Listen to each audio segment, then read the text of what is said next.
Este libro escribiuse na sombra dun semáforo, na parada dun bus e nun vagón de tren.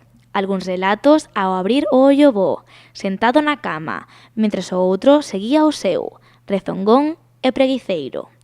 Así comeza Paraños, a obra do escritor Luís Denis Crispín mestura a perfección o humor galego e a literatura máis íntima.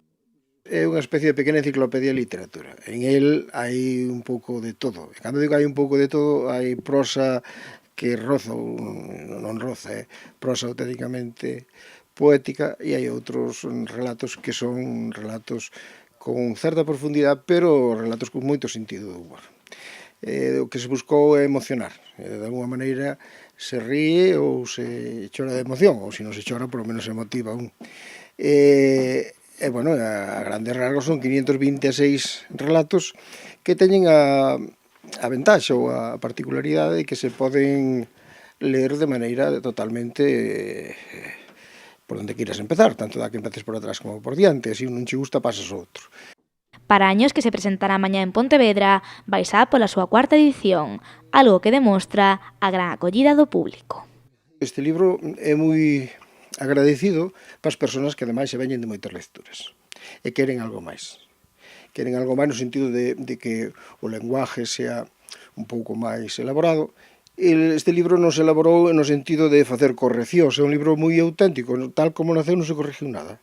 E, polo tanto, é unha mensaxe sin interferencias, sin pulilo entre o autor e o lector. A mente dun escritor nunca para, e por iso, tralo éxito desta obra, que tardou 5 anos en saír á luz, Luís Denis pensa xa en novos proxectos.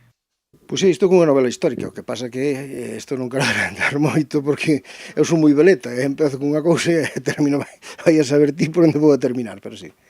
Porque unha vez que te metes nesto, eu fixe un montón de presentacións xa por moitas partes de España, unha vez que che poñen o marchito de escritor, pois te obligan, te obliga. A xente que a mí me axudou, que eu teño un equipo de colaboradores de marketing que dá gusto, como para defraudalos. O único que me piden é que escriba outra cosa.